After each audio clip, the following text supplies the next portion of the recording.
Let me check my microphone audio real quick.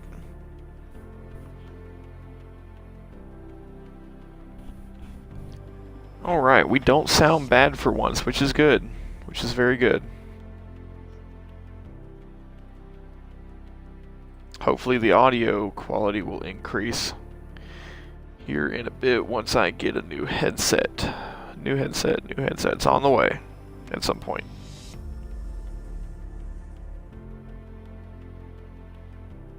Bear with me if the voice does sound a little messed up in general.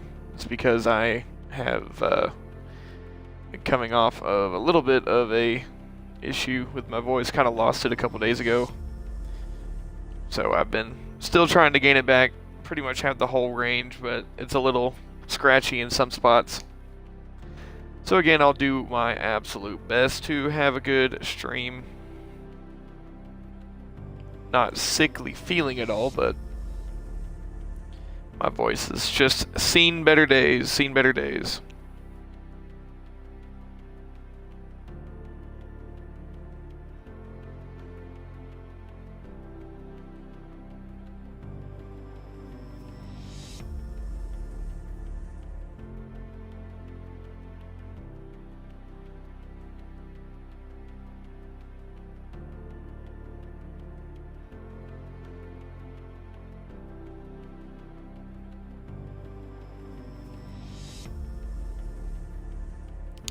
We are going to go ahead and hop into the session. I was just giving them a minute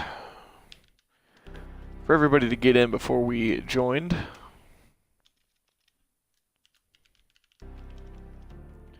But we'll go ahead and hop into that session now.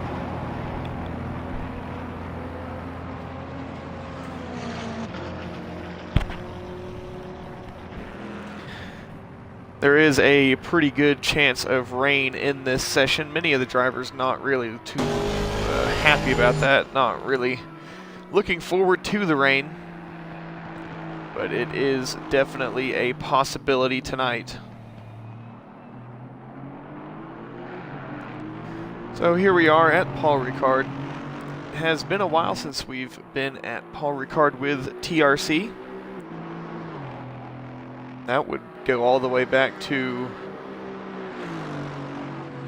I believe, the part of it was the Porsche Cup and the Alpine GT4 multi-class series, but I think the last time we were actually here was with the Maserati Madness series in that two-part season.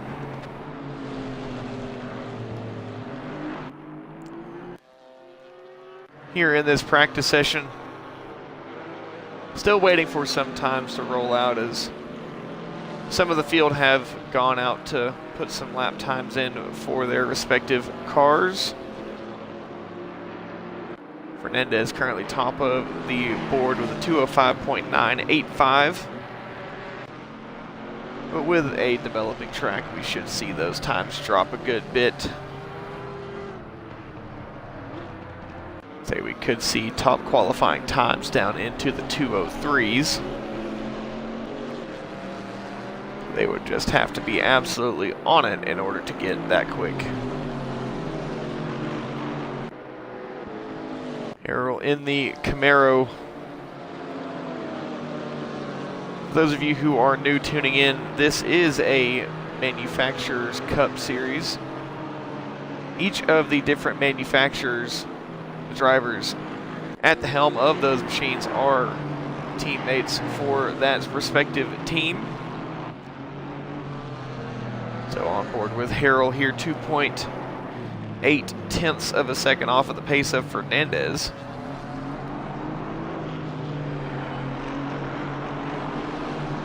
driving the Chevy Camaro. Chevy Camaro not having a GT3 counterpart for this series, so to keep it at least somewhat close, they are going to drive the Ford Mustang GT3 next week for the next round of this series, which will be promoting into the GT3 category. Winter, new addition to the Porsche team, and a very, very highly skilled driver, looking to score a lot of points for the Porsche team tonight. Currently second fastest. But again, this is not qualifying, this is just free practice. And yes, this week I actually do know which session that we are in. But only a small percentage of the field having qualified at this point. Valorio in the BMW making a first-time appearance, I believe, and Coogan in the Porsche as well. And Bahena in the Chevy Camaro GT4. Few new drivers. Always welcome to see those drivers, as Horner goes fastest with a 205.005. I think we may see times being the fastest down into the 204s. We should see times well into the 204s. I think a 203 is a possibility. Mikey's second fastest now goes up on two wheels coming through turn one.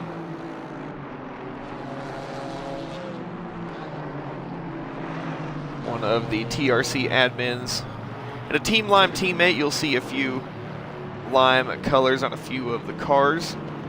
Those are going to be mainly your TRC admins, who would usually be in teams together in a different sort of team series, but Team Lime has been split up between some of the Aston Martin and McLaren.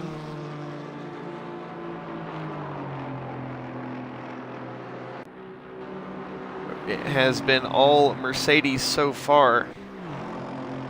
Mercedes leading this championship, has won every race so far this season, I believe, and are in a very, very good points scoring position. You wouldn't be very wrong to say that the Mercedes are a safe bet to win tonight and a safe bet to win the season, but we still have half of the season to go. This is going to be the halfway point of the regular season, the third and final round of our GT4 field. As Horner back out on track, one of those Team Lime teammates in a different manufacturer, running in the McLaren, which is one of the top manufacturers in contention with those Mercedes drivers. We've got a bit of a traffic jam here coming through turns 4 and 5. Out of 6 and then into 7. Some flashing lights from the Audi. I think there may have been a bit of miscommunication there. Which Audi is that riding behind? Obviously not very happy with that.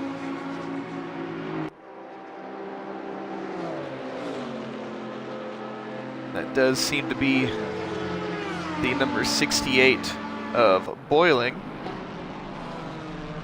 Audi, a seemingly difficult car to drive, as it has had a few issues scoring points, have not really been running too far up the order.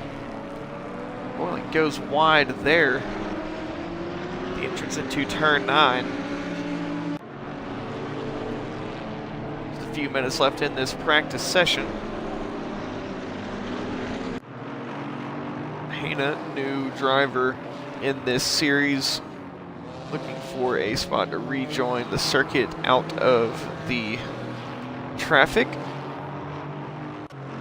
Coogan in the Porsche, also new driver in this series. Valorio goes seventh fastest in that BMW M4 GT4. Coogan looking to set a time here. Does have the Aston Martin of Bird giving chase, and Bird, a very, very quick driver in that Aston Martin, would have had a very good result last week at Kyalami had he not run out of fuel. But Valorio, very, very quick in that number 415 BMW M4 GT4.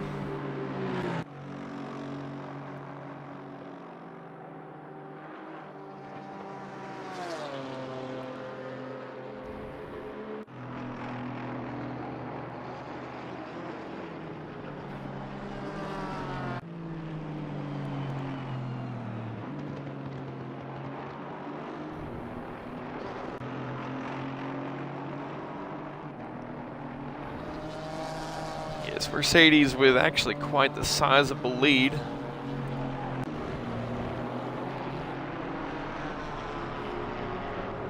But any mistake in the race or in this season could turn that fight up on its head.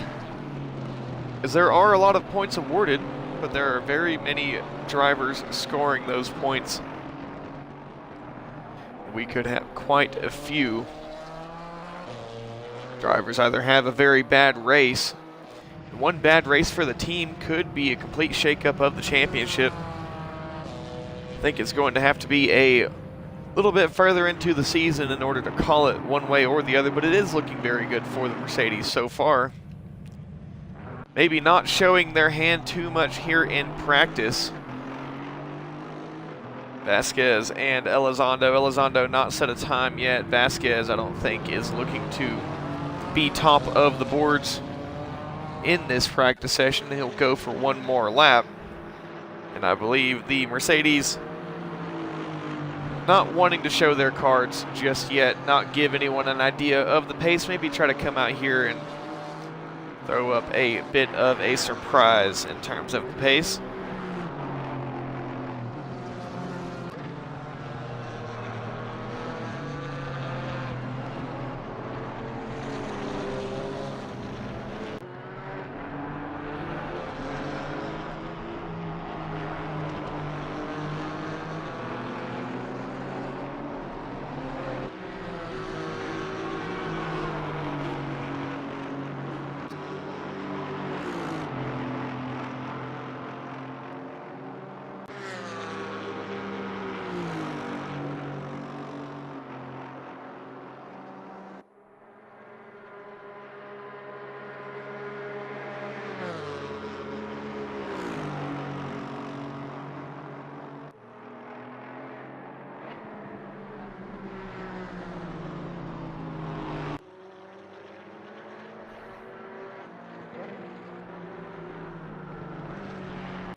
Session comes to a close. Vasquez is looking to be on a good lap here. We'll ride on with him through the end. Elizondo, I think they finally do show their cards, a 204.626. And with optimum conditions, we may well see times down into the 203s if Elizondo can improve on that by much more. We'll see what Vasquez is able to bring to the table. Does have a Porsche Cayman GT4 up ahead.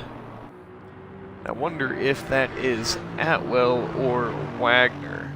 I believe that was, actually, I think that may have been the 333 of Winter.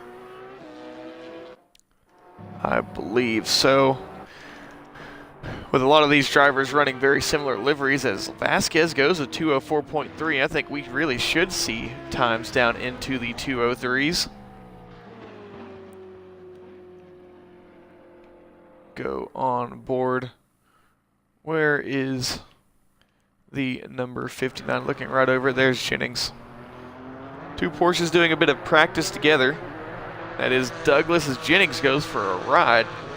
A big slide coming out of the final corner before he crosses the line.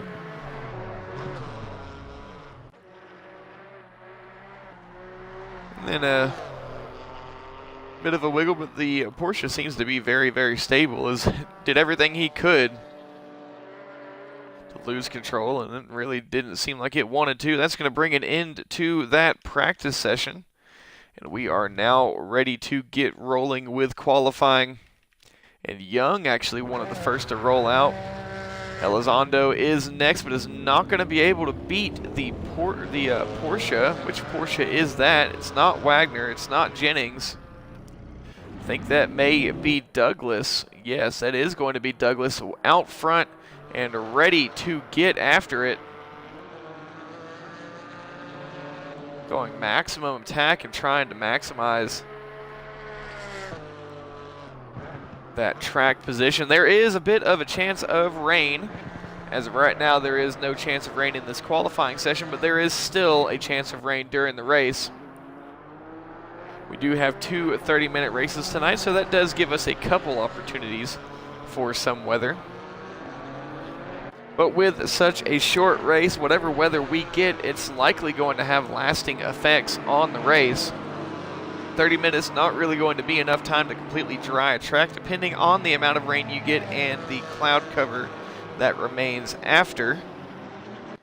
But down the long straight, these GT4s can get pretty quick, but it is a bit of a slog if you are used to GT3 speed. And then you got to chuck these low downforce cars. They still have a good bit of downforce, but nowhere near the amount that are on a GT3. But chuck these low downforce cars into the fast flying right-hander of turn 8. And then slow them right on down for the never-ending right-hander of turn 9. And then you can't see where you're going left-hander of turn 10.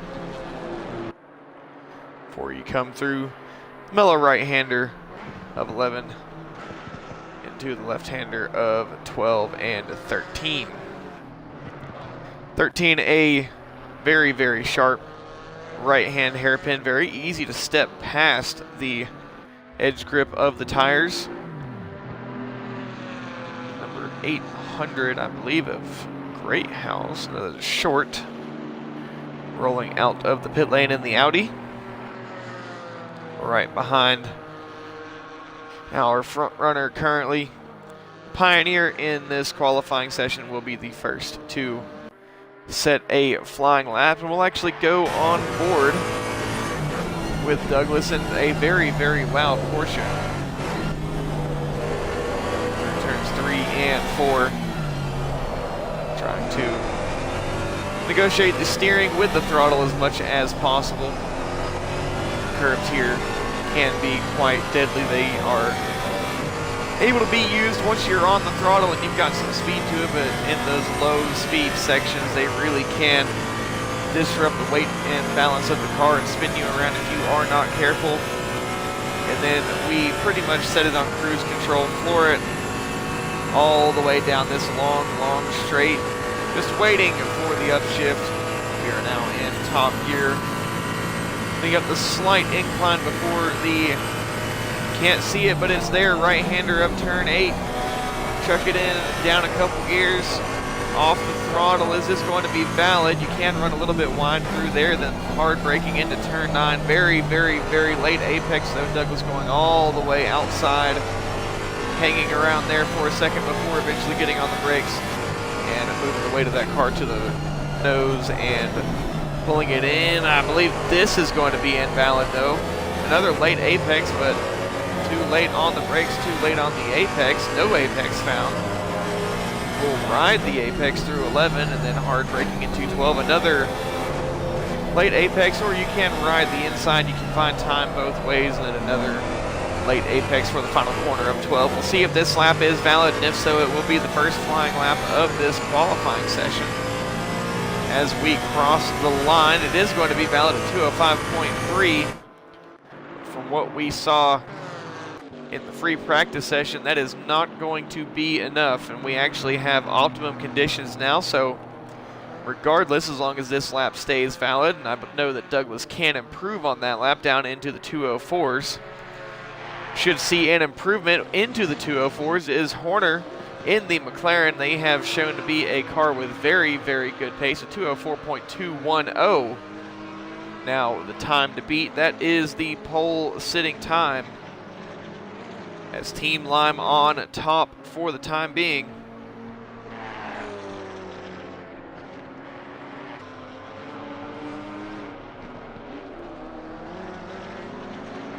As Vasquez does drop us into the 203s, a 203.846. And that is going to be a hard time to beat. We'll see if Horner is able to reply. We'll see if Mikey is able to reply. That top three right there, once you lump Elizondo, have been the controlling drivers throughout this season. Vasquez, Horner, Mikey, Bird, Craters, any of those drivers could be at the top of the order, could be taking home the checkered flag in either of these races tonight. Wagner and Douglas in the Porsche, which does seem to be a little bit weaker GT4 compared to the rest of the field, at least in terms of the top speed, but they are still able to put up a good qualifying result. And as long as they can stay within the slipstream, can really find themselves in a great points scoring position. A bit of teamwork here between the Mercedes teammates, giving the tow to one another. I believe Vasquez went first, then Elizondo going second. Elizondo now got the tow along. He and Vasquez linked up. And at the end of the straight, Vasquez got on the brakes, got out of the way, and let Elizondo slingshot right on by. Would not be surprised if this lap is going to be the new pole sitting lap. If it's not, it's likely going to be the second on the leaderboard. Through the penultimate corner and transitioning into the final corner. We'll see what it's going to be for Elizondo, but this could very well be pole sitting lap. Across the line, it is pole by over half, or almost half a second, 203.393. We may as well see times down into the 202s at this rate. That could be right there on the limit of what is possible in these GT4s. But if there is a limit, those Mercedes drivers will be able to find it. Top four within a second.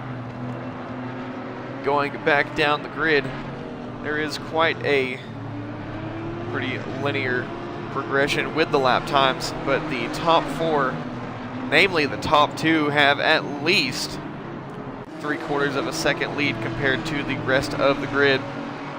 It's going to take some time and a bit of coordination, like these Mercedes teammates have been doing, to bring those top lap times to the grid. Elizondo in a bit of traffic here. I don't think this is going to be an improvement. The Aston Martin is really needing some improvement. Currently P6, the top scoring Aston Martin. And Bird, 2.3 seconds off of the pole sitting lap from Elizondo. The Aston Martins can be a very highly competitive car compared to the Mercedes here. Same with the McLarens. Looking for some improvement from the McLaren crew of Horner, Drain, Craters. Those McLaren drivers very, very quick, but they need to find the pace and bring it to the line on a valid lap in order to qualify here at Paul-Ricard. May have stepped out of the track limits there for Mikey, but the teammate of Bird in a little bit worse position, as Bird needs to find some improvement. Down in P15, Bird and Mikey have been very, very similar on pace, but this is not going to be a valid lap. Understeer outside of the track limits for Bird. Greathouse in the Audi goes P4 though, and has the Audi found its home here at Circuit de Paul-Ricard. Greathouse has displaced the number 32 Porsche of Douglas down to P5. If Greathouse can get a bit of slipstream here, and hold on to this car as it seems to be going for a bumpy ride over the curb of 4. Greathouse can get into the slipstream. Should be able to bring an improvement. That lap time by Elizondo may be very hard to beat for the rest of the field. Only 5 minutes left in this 15-minute qualifying session. Podium, pretty good separation from the rest of the field. Only have a few more drivers yet to qualify. The newcomer, the number 970 Porsche Cayman GT4 of Coogan, and the number 19 McLaren of Franklin. They do have a couple more opportunities to bring a valid lap to the line and see where they will be able to qualify. Harrell up into P6 with the Camaro, dropping Mikey down to P7. Camaro should be a good top speed car here at Paul-Ricard with the long straight. With the slipstream, may be hard to hold it behind.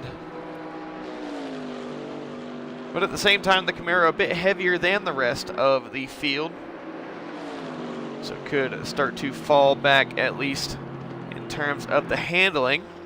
Paul-Ricard does seem like a very straightforward run from one end to the other kind of boring track, but no, the technical sections of turns 4, 5, 6, and 7, and then 8 all the way through turn 13 make for some very, very technical sections of racetrack. Pretty much all of Sector 1 and all of Sector 3. Very easy to invalidate. Track limits are going to be not necessarily an issue, but they are going to be of concern. There's very many drivers going to be conscious of them throughout the duration of tonight's races. Vasquez found an improvement. It's not going to be an improvement here, but is Vasquez looking for the teammate of Elizondo? Yes, he is. Elizondo looking to buy some insurance. Vasquez cuts across and gets in front of the teammate, looking to give him a bit of a tow, or at least set up the tow for the next lap. Elizondo and Vasquez both getting into some open air, I believe, and then they will let it rip, go full throttle, and try to improve the best they can. Teammates now link up together. Don't know if this is going to be another fastest lap attempt. We could see one on the next lap should they stay together. Wonder if Elizondo is on a quick lap here, or if he is letting him know that he has the number 915 McLaren of Horner right on his tail. Valorio up into P8, and I believe their first appearance with this TRC Brands Baddies Championship, and currently the top performer for the BMWs.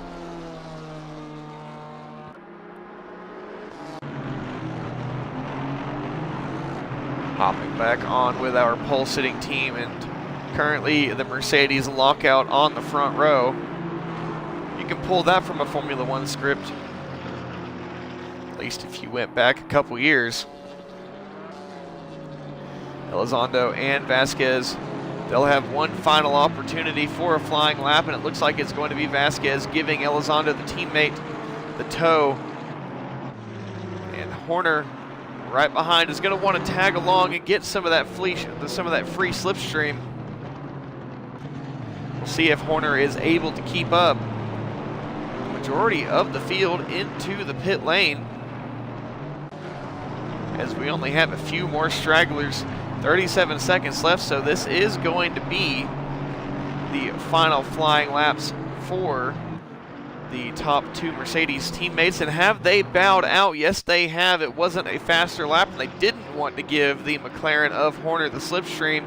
Now Horner is locked into this lap, and likely without that slipstream, it is not going to be an improvement.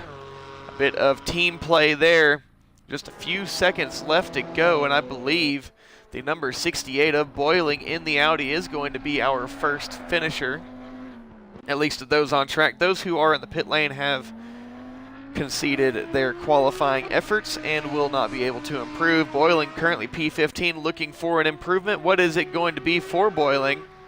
It's up into P7. Wagner next across the line in the number 99, looking for an improvement. We'll see if it is one. Currently P11. And as he goes to find the line, what will it be for Wagner? It's good enough for P9. The number 47 of Miller in the Camaro coming across the line, looking for an improvement.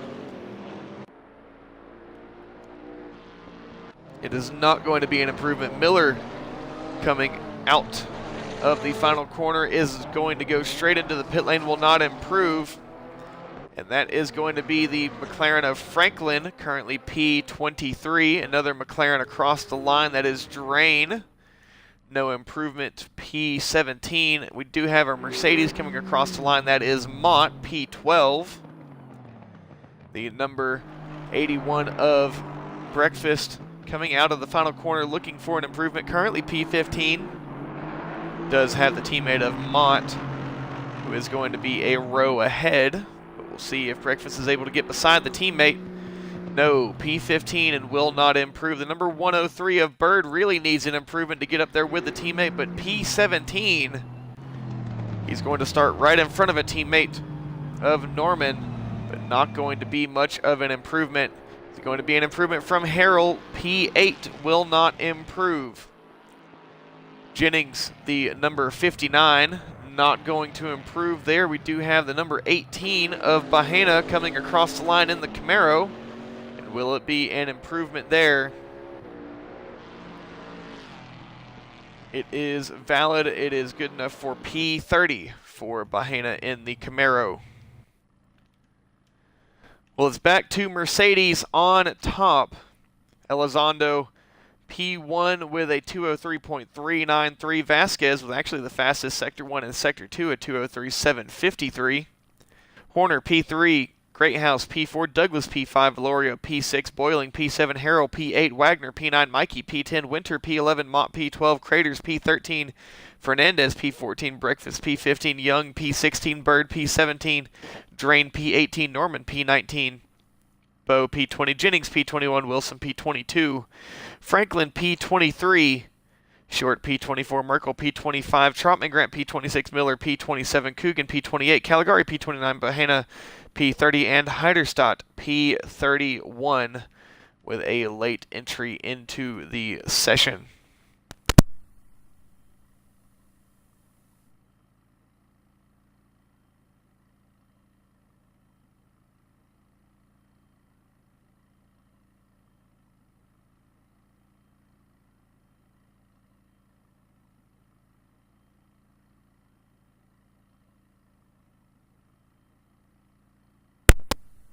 Now, let's take a look at kind of the power rankings of the manufacturers. So on the front row, we do have the Mercedes, 1, 2, the furthest up McLaren, P3, the furthest up Audi, P4, and this is actually the highest scoring track the Audis have been in so far this season, as the Audis have not had a very good start. Douglas, the furthest up Porsche, in P5, which does seem to be relevant to pace, as we have seen Douglas in that P5 to P7 area throughout the two previous rounds of this season. Valorio putting a BMW up into P6, and I believe that is the highest that a BMW has qualified in this series. Harrell P8, the top scoring, the top qualifying Camaro, but Mikey P10 in the Aston Martin. The Aston Martin's having a bit of a rough time here at Paul-Ricard. I think staying in the slipstream is going to be very crucial to them staying competitive here in the two 30-minute races that we have tonight. Just taking a bit of a drink of water. I'd like to remind everybody, make sure that you are drinking water. If you are racing, it's very easy to go a little too hard and not remember to drink, and by the time you do, Well, you're probably in a battle and you can't do so, so you wait until the very end of the race and then you forget about doing it then, and it's gone by 2 hours and you haven't had a thing.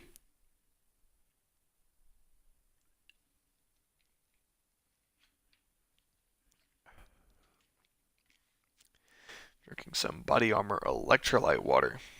Big fancy schmancy water.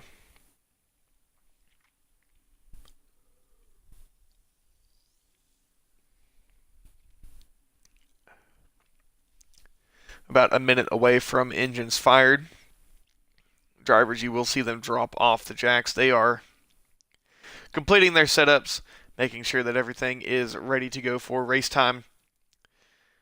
Very many drivers are going to be making sure that they have enough fuel in the car, as we have had a couple incidents of running out. We had at the last round at Kyalami. I believe it was Bird, who was ready to take home a P4, ended up running out of fuel. I think it may have actually been P3, I'm not sure. We'd have to go back into the replay, which you can do on both the Twitch and YouTube channels. Say 3 months from now you are watching a race, or you are wanting to watch a race, the place to do that would be on the Retrovex YouTube channel. All of the races are saved for the indefinite future, as they will be there forever. If you would like to come back 2 or 3 years later and re-watch an old race, that would be the place to do it. Please consider subscribing to the YouTube channel. We're trying to keep up the YouTube subscribers to the Twitch followers, but there is a bit of a disparity there. And I would also just like to ask, if you do have a Twitch Prime subscription, if you would be able to contribute that to the streams. It doesn't cost you anything if you have Amazon Prime. It's actually free money that you can choose to give to whoever you want to, and if you don't give it to anybody, it goes away right back into the pockets of Jeff Bezos. Also, when you do that, when you go watch streams either live or the Twitch VODs later on, you don't have any ads when you do that. It's a lot cheaper to do it with a Twitch Prime than it is to actually go get a Twitch subscription. If you're on Android, you can do it directly from the app. If you're on iPhone, you're going to have to open a browser to do it. You can't use a Twitch Prime from the app. And they do not automatically renew, so if you have used one in the past, would just appreciate it if you would go back and see if you have one, and if you haven't used it already, I'd greatly appreciate it if you would use it here.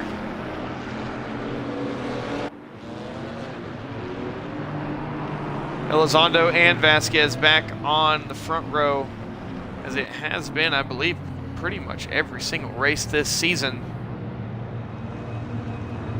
Down the long straight. This is going to be one of the longer formation laps, but a lot of weaving to be done. We'll see if any of the cones survive. I don't see anyone taking out any of the cones just yet, but we'll have to look back. Nope, there's already some carnage with the cones. Mikey taking out a couple cones there. Harold taking out a few cones. You can tell who's listening to the stream. I don't think there's going to be any cones left to take out. I believe, who was that in a Mercedes up there? I believe that was Breakfast taking out some cones. Mott taking out some cones. There we go. Now we've got some carnage. Don't take out the braking boards. Well, I guess those are for the chicane. We don't need those. Mikey taking out some more cones. Mikey taking out all the cones, not letting anybody have any fun. And there are cones going all over the place. Don't take out the braking boards. People are going to be very, very mad if you do that. I would be as well, so very understanding there. But there are a few more cones on the inside that you can take out should you choose to do so. Get those cones right there on the inside of turn 8. Somebody ought to grab them. There we go. Harold grabs them. Mikey, I think, grabbed them as well if there was a little bit of desync there. See if there's any more cones to pick up. I believe there are around turn 10. Some lights flashing from the Camaro of Harrell. And there are some cones there on the inside of turn 10. We'll see who gets to take those out. Harrell went for the ones on the outside, missed them. We'll see if anybody's able to grab these cones.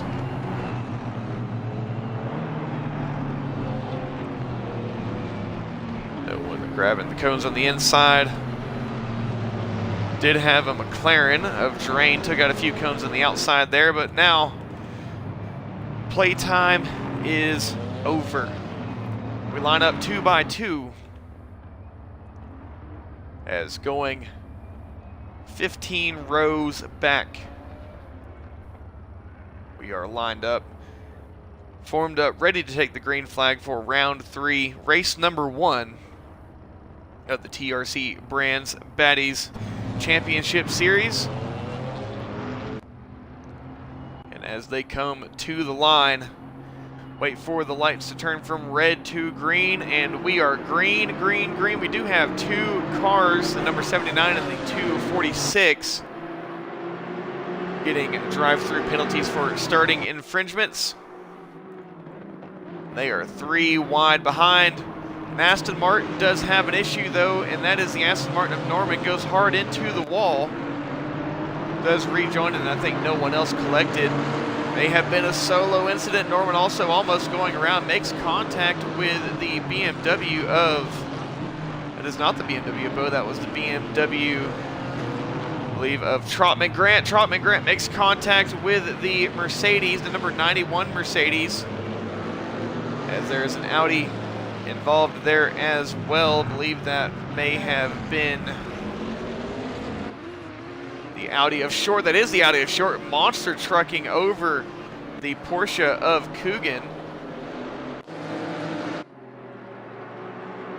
And where has Vasquez gone? Vasquez got involved in an incident there. And Vasquez is down the order, not able to help the teammate, as we've got a battle for the lead. Horner into the slipstream, and I think Horner's going to try and drive around the outside of the Mercedes of Elizondo. He's actually going to be able to do exactly that, and we've got a 3- or 4-way fight for position behind, boiling up into P3, and that is Douglas in the Porsche right behind, being pushed by Vasquez, as Boiling almost over rotates into the final corner. That's going to bunch him up, or the not the final corner, but turn 9.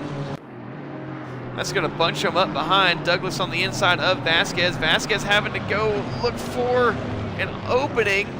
Gets tapped by the, I don't know if that was the Audi of Greathouse or the Porsche of Wagner there, but a lot of cars trying to fit into small of a space, and Vasquez in what could be a potentially championship affecting position. Nearly gets turned, does get turned again, makes contact with the Camaro.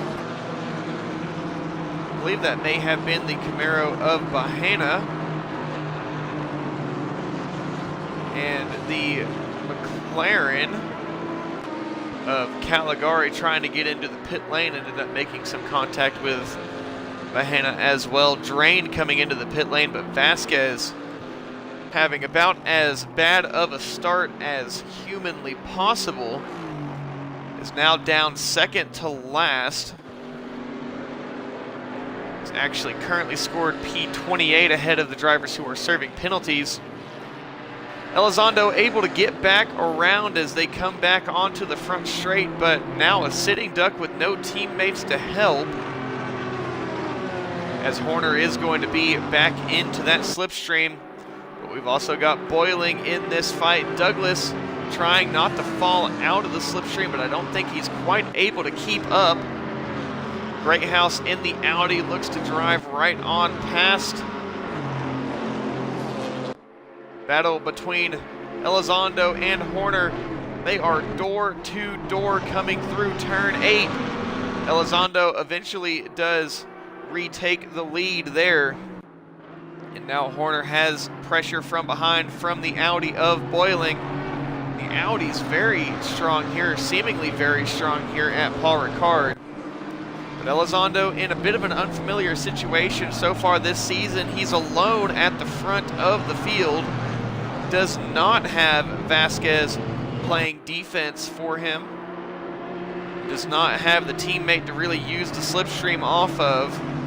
Elizondo and Vasquez had been doing a lot of team coordination. This battle for the lead.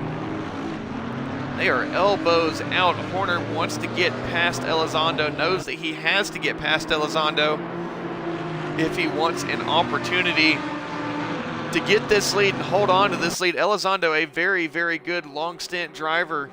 We do have a bit of a split. Harrell flashing the lights, actually holds the fastest lap, trying to find a way past the Aston Martin of Mikey just up ahead. Elizondo nearly makes a mistake. He's going to try to hold it. He keeps it running, doesn't die.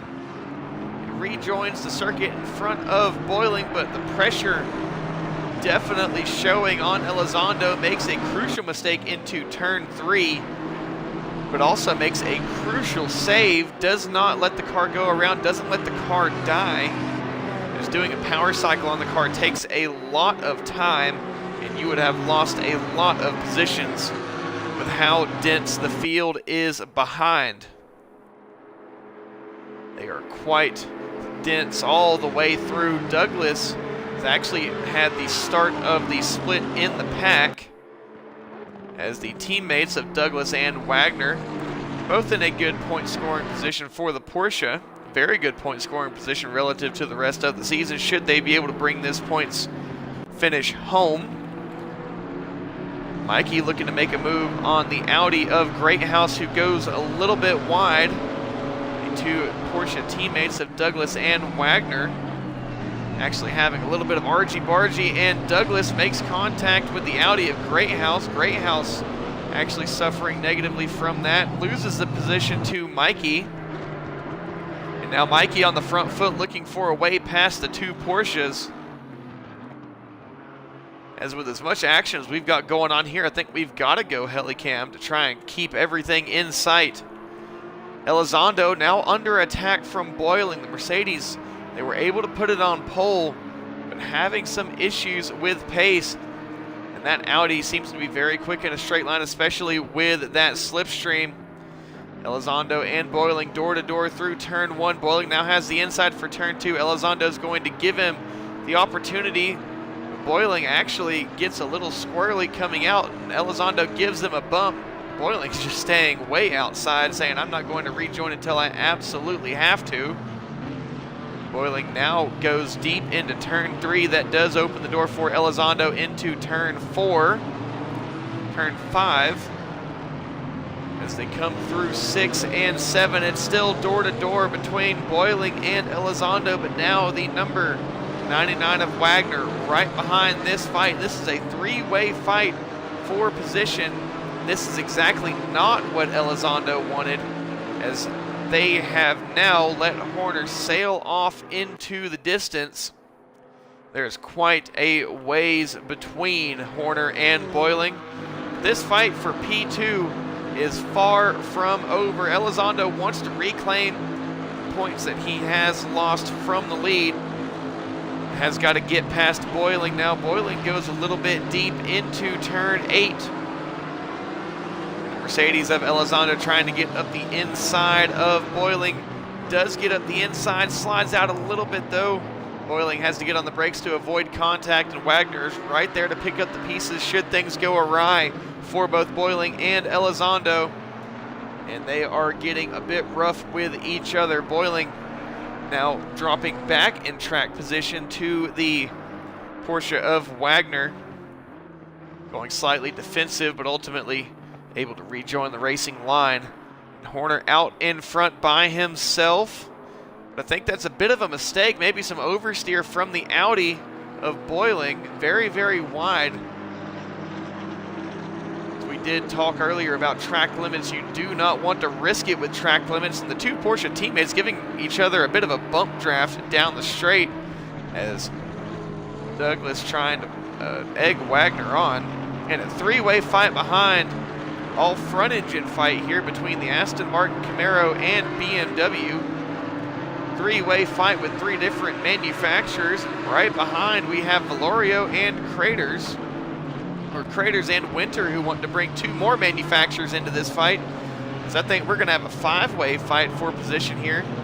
And the more they fight just up ahead, closer and closer, the more bunched up this pack is going to get. A lot of people like to say Paul-Ricard may be a snooze fest. Yeah, it probably is for open wheelers and Formula One, because that is what I like to call Sunday morning nap time. But here with these GT4 cars at Paul-Ricard, it has been anything but boring. Elizondo able to break free of the grasp of Boiling. Now has his sight set on the McLaren of Horner up ahead. Boiling now under attack from the two Porsche Cayman GT4s of Wagner and Douglas. Boiling now goes very, very wide. Wagner follows suit. A little bit of monkey see, monkey do there. And I don't know if that's a track cut or not. But Wagner goes very, very wide around the outside, rejoins the track and cuts in front of Boiling. I don't think there's really too much concern for track limits at this point, as they are just doing whatever they can to bring together point scoring positions. Mikey's still under attack from Harrell. Harrell has made it past the BMW of Valorio. And Craters in the McLaren joining this fight, followed closely by Winter Bird, the Aston Martin teammate, with Mott in tow trying to join in this fight as well. And we are still bunched up all the way back to the Audi of Short, who has actually started kind of the breakaway with the mid-pack. And back to the number 97 of Merkel, a few more drivers behind. Bit of a wellness check on Vasquez. Vasquez looking to make a move on Miller in the Chevy Camaro. Vasquez not really with much slipstream to work with. We'll see if Vasquez and Miller are able to work together a little bit here, try and close up to the rest of the field. But no, Vasquez puts the nose on Miller and wants to find a way past, and now does not want to wait. Wagner now broken free of the grasp of Boiling. Boiling now at the will of Douglas in the Porsche behind, but Boiling does have a teammate in the Audi of Greathouse, as Douglas here in the Porsche in a bit of an Audi sandwich. Greathouse pulls out to the left-hand side. Douglas is going to get boxed in here. We'll have to try and wait for Greathouse to go past. Barely does. Now Douglas able to take the racing line, but the Audi teammates forced to go 2 by 2. Is that going to open the door into turn 9 for Douglas? It may. See if the better handling of the Porsche is able to pull it out on the inside. He has the inside, but now Boiling will have the inside for turn number 10. And it is door-to-door racing all the way up and down the order. Douglas now turns in and gets, or does not get spun, but spins the number 700 Audi of Greathouse, who is now going to rejoin in that fight for what was P7, now the fight for P8. As Harrell has lost the position to Craters.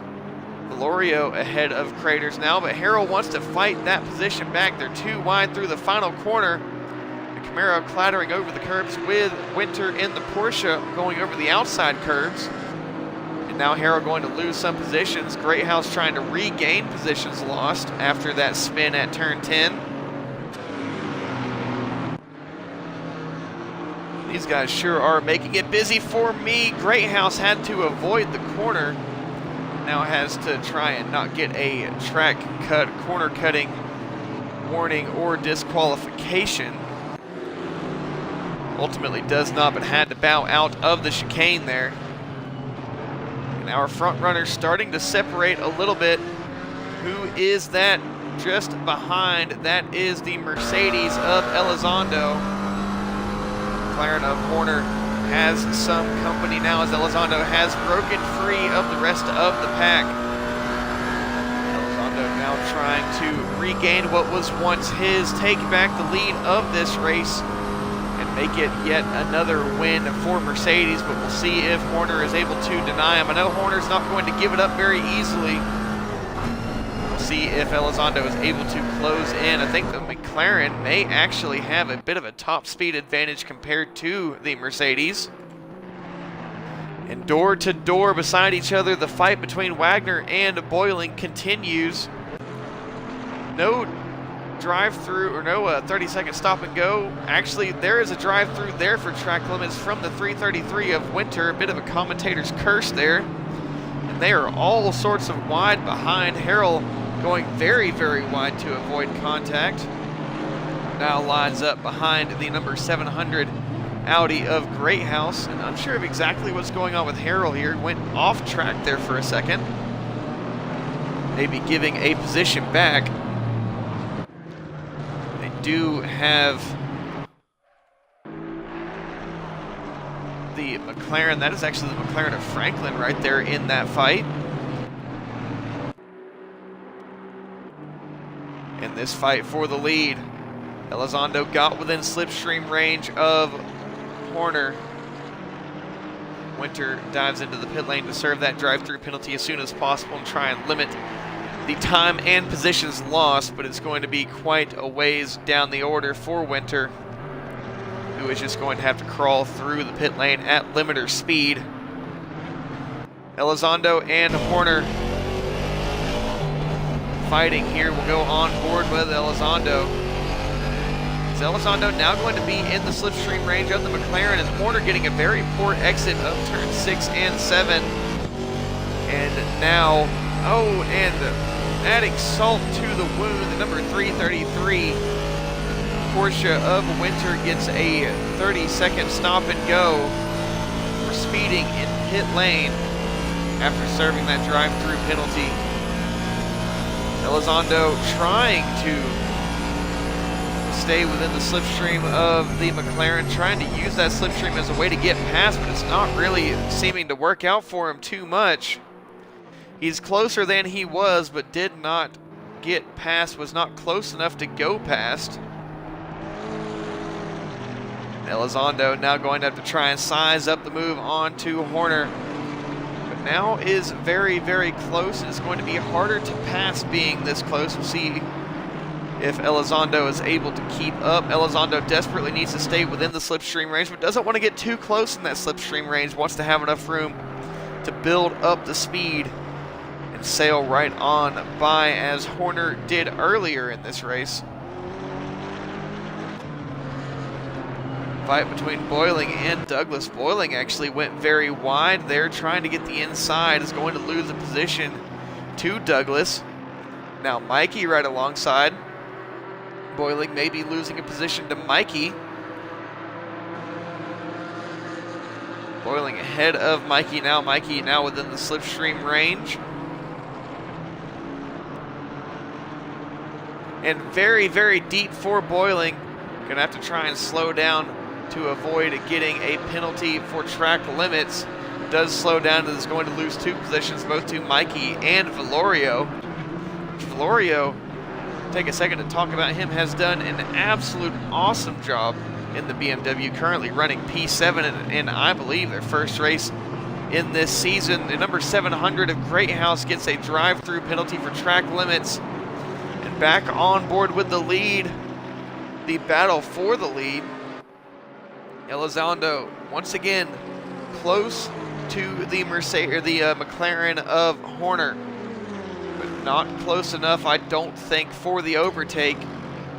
And maybe this is Elizondo kind of saving the car a little bit, save the tires, save the fuel, ride behind and wait for the opportunity to arise, either from a mistake from Horner or just set up the overtake later on into the race, closer towards the end, give Horner less time to react to the move.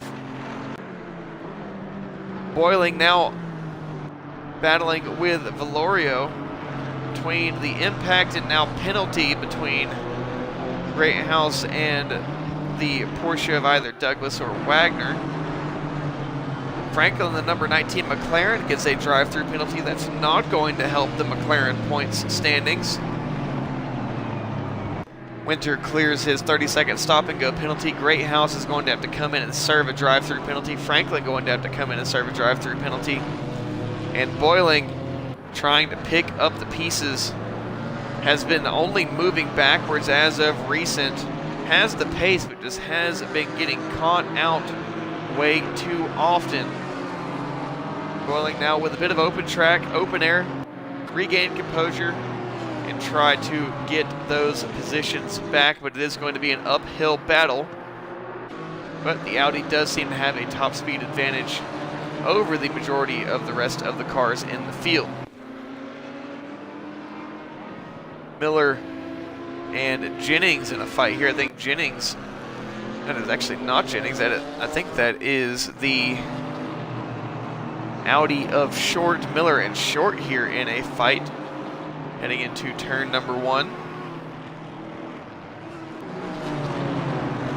And Young and Greathouse here in a fight. Young in the Mercedes, Greathouse in the Audi behind. Greathouse wasn't an Audi behind. Where has he gone? I think that may have just been in the previous scoring. It's actually Young and Fernandez here, with Wilson and the Aston Martin up ahead. This is a 4-way fight for position. And back on board with the fight for the lead. Elizondo right there around the 0.3 of a second mark, but just has not been able to improve. A dive into turn 9, trying to get a better drive out of the corner. Got a better drive into the corner, but the corner exit is what really matters there. And it is now elbows out between the two, fighting for the lead. The previous pole sitter fighting against the thief who stole the lead early on in this race. There's still 10 minutes left to go, and a bit of oversteer from the McLaren of Horner does manage to save it, but that is going to cause him to lose some time. And Elizondo now into the slipstream. Don't think he's going to be close enough for an overtake into turn number 1, but the pressure is there.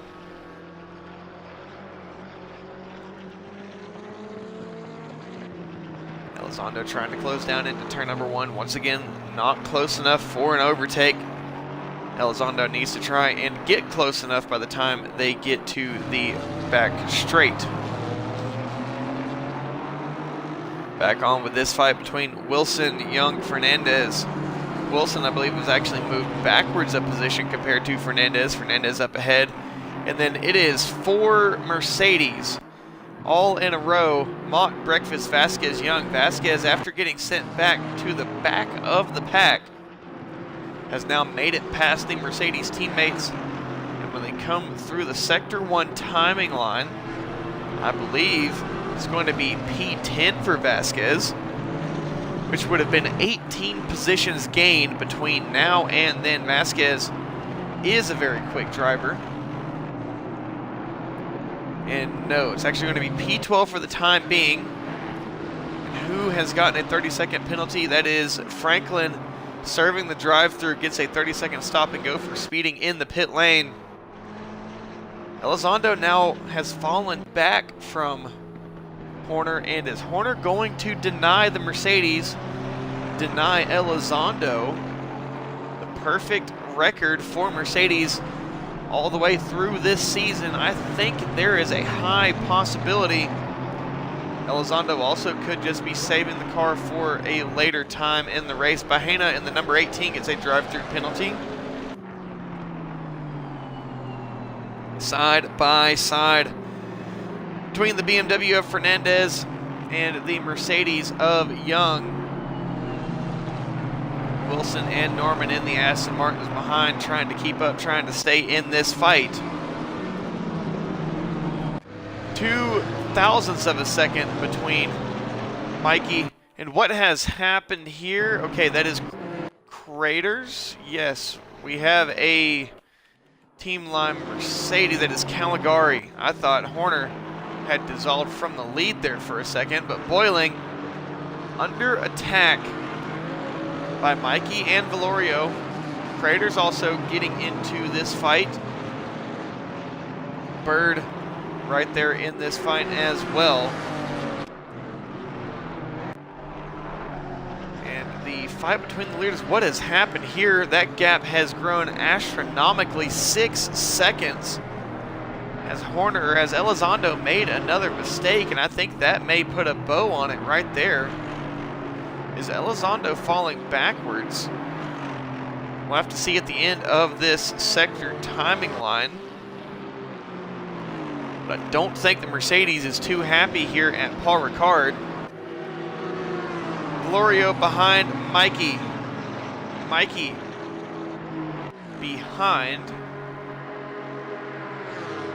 the Audi of Boiling. Valerio pulls up alongside the Aston Martin of Mikey, and this is going to be a side-by-side, door-to-door fight through turn number 8. Mikey will have the inside. Valerio doesn't want to give up much space, but ultimately has to. And Mikey slots in ahead. This is quite a fight here. Has been going on for quite some time. And Boiling with Mikey now pressing the issue. Boiling does not get a very clean run through turn 10 through 11. Boiling now goes deep, goes very, very deep off the racing surface. And that's going to allow Mikey to slot in ahead. Is Valerio going to try and get a cutback with a better exit? I think Mikey may have actually gotten a poor exit there. Boiling is still right there in the fight.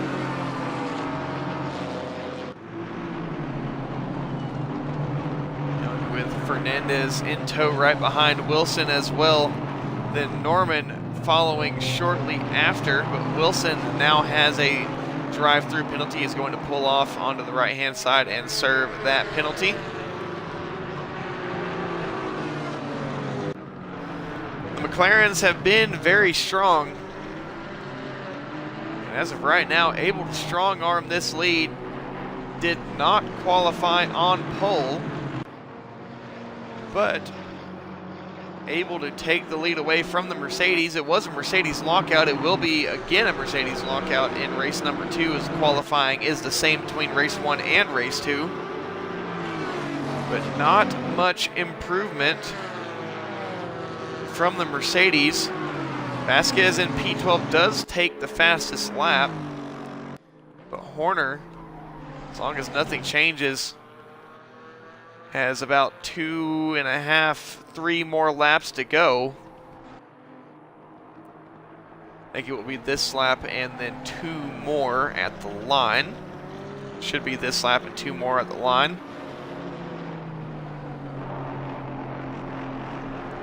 But Horner, I believe, has done it as long as he brings it home safe.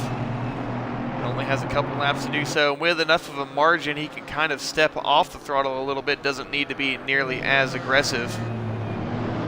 2 Porsche teammates as Wagner is up on the podium. This is going to be a very good point scoring race for the Porsches. Also a very good point scoring race for Boiling. Back up into P5 ahead of Mikey. Trying to catch the 2 Porsches up ahead. They're not far up ahead. They're just out of reach. Mikey right behind Boiling. Valerio and Craters right behind as well. Valerio looking to bring home a very good finish for the BMWs, possibly the best finish so far this season for the BMWs. And Mikey, the top scoring Aston Martin, carrying the team behind him.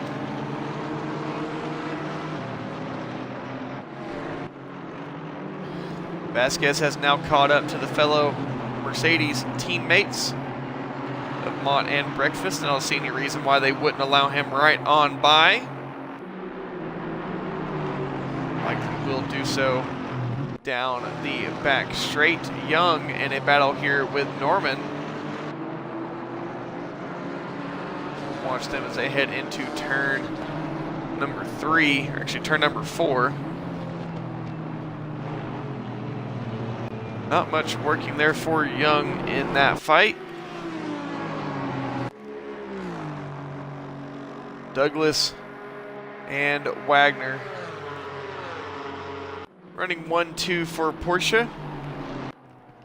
And Elizondo has taken a second out of that margin, but I don't think it's going to be enough, as that last mistake from Elizondo, likely in that turn 3 and 4 section of the racetrack, has taken Elizondo pretty much out of contention, but Horner with some issues. That car seems to be very, very slippery. We'll have to see when they come across the line next. And Mikey, the top scoring Aston Martin, gets a 30-second drive-through penalty, and that's going to put him very far back in positions. Or he gets a drive-through penalty should he decide to take this to the finish line. To the end of the race, it would apply a 30-second penalty, which would put him very many positions down. And he is not going to opt for that. He is going to come into the pit lane, serve the drive-through, as we've got the teammate of Bird in a fight with the McLaren of Craters. Coming into turn number 1, is Bird going to send the move on to Craters? No, he is not. Elizondo has taken another second out of that gap. Hop on board with Elizondo, but it's a long way to go. Number 913 of Craters gets a drive-through penalty for track limits, and while Horner is in a very good position to win this race, that is not going to help the McLaren team. Valorio getting all sorts of sideways coming through turn 5. And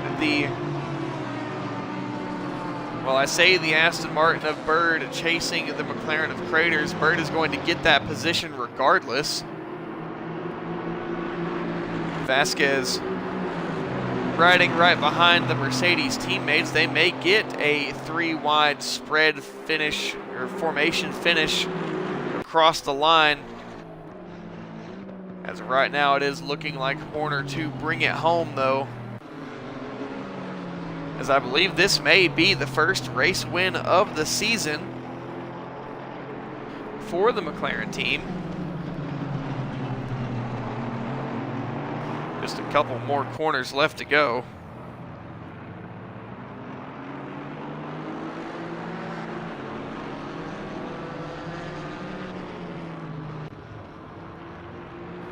And through the final corner, the number 19 of Franklin gets another drive-through penalty.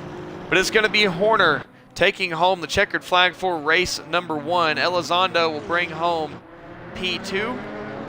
Wagner will bring home P3. Douglas will bring home P4.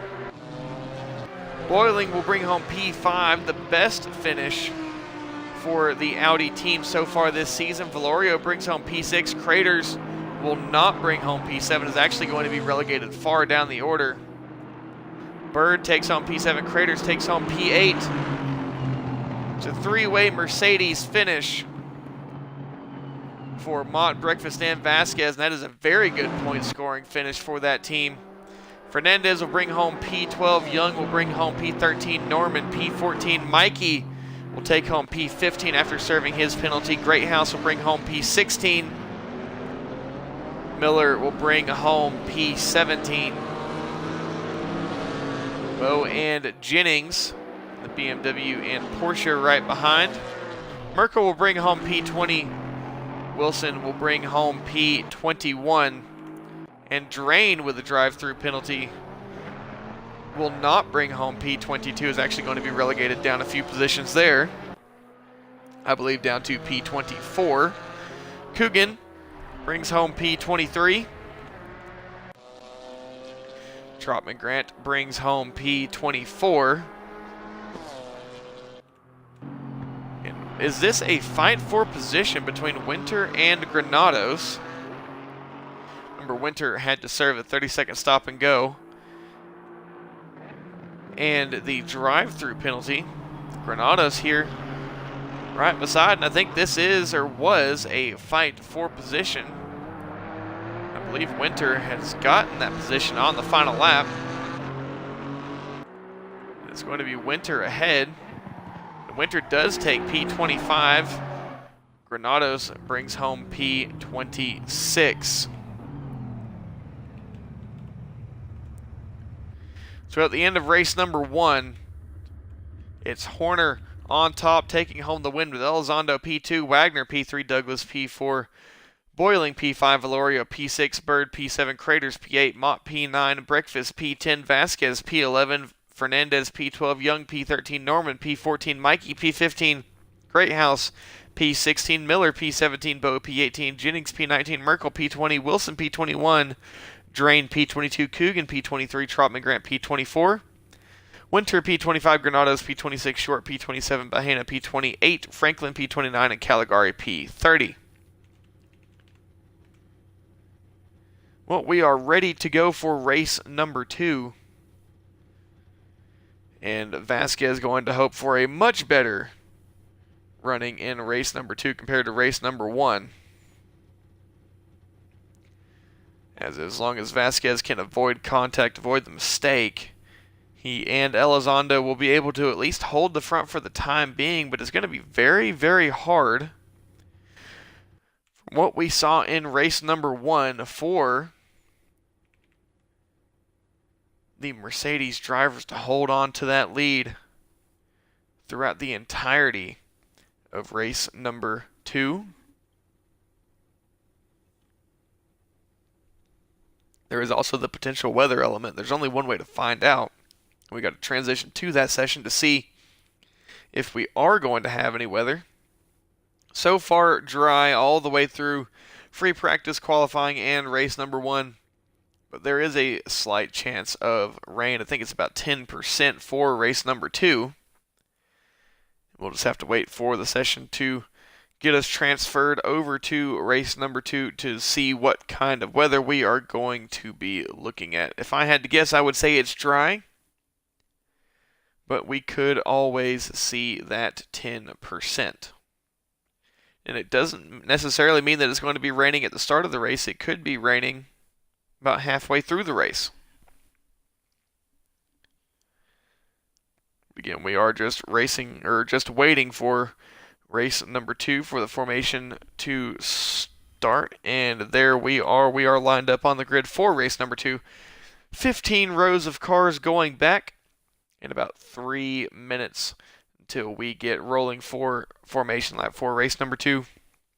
If you are new to the channel, new to the league, or if you would like to find some console racing on ACC to get involved with, you can join the Discord, either my Discord or the TRC Discord. Both are linked in the Twitch chat. If you join my personal Discord, you will be able to find the link to the TRC Discord in there. And in my personal Discord, I also have various events, different racing leagues that you can join if you are looking for some racing, or if you are a broadcaster looking to get started, you can go in there and find leagues that are looking for broadcasters. And trust me, just about every single league is looking for a broadcaster. And I would also like some help with broadcasters, as there are times where I'm not able to make it to every race, and having some people to fall back on, saying, hey, you can step in here for me, is a very strong asset to have. But if you are new to the league, if you are new to the channel, I would greatly appreciate it if you would take this time to go ahead and follow me on Twitch. Subscribe to the YouTube channel. Links to the YouTube channel are in the Twitch channel About tab. And if you would like to support the streams, keep me doing this for a lot longer, greatly appreciate it if you would use a Twitch Prime subscription or a regular Twitch subscription, as those are the best ways to support the stream aside from using that follow button. And if you guys do end up rewatching the race on YouTube, if you would hit the like button. I know that there isn't too much interaction, and I don't do too much on the YouTube channel, but trust me, we do have some stuff working over there. Trying to upload quite a few clips as shorts, as that is a very good way to increase engagement. And the better that the YouTube and Twitch channels do, the more engagement, the more exposure to the leagues as well. We've got about 30 seconds away from the engines fired for race number 2. And we will see if the Mercedes are able to retake the throne and get back on the top step of the podium, or if it's going to be a repeat of race number 1 and Horner in P3 may be able to deny the Mercedes victory once again. As of right now, it doesn't look like any rain for the next few minutes, but we can't see too far into the future. There is always the possibility of rain later on in the race. But as the timer comes down to 0, we will get rolling with this formation lap for race number 2 of the TRC Brands Baddies Manufacturer Championship.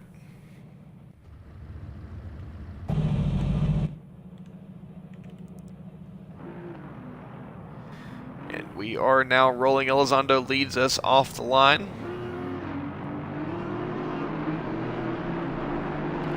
We hear the Audi of Greathouse taking that engine all the way up into the high RPMs, trying to spin those tires off the line, put some immediate temperature into them.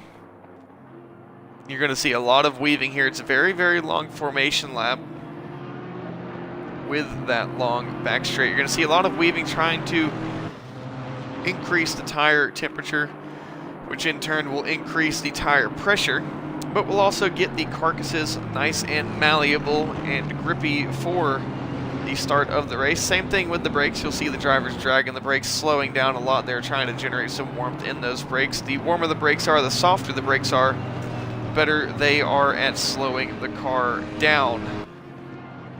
Think about trying to catch a piece of glass in your hands at high speed compared to trying to catch a piece of Play-Doh in your hands at high speed. The Play-Doh is going to get slowed down a whole lot faster. The glass is going to slip right through your hands. It's kind of the way you have to think about it when you're looking at warming up brakes. With the tires, you can also kind of overwarm them, start to wear into them a little bit more than you would like to for the start of the race. But some general weaving. It's also very likely a bad day to be a cone, as there we go, Mikey going ahead and taking out a few of those cones. We have lost the Camaro of Harrell. Mikey taking out some more of those cones and looking for any stragglers. Breakfast also making sure that no cones survive. Mikey taking out a few more cones. Winter hopping in there, taking out some cones.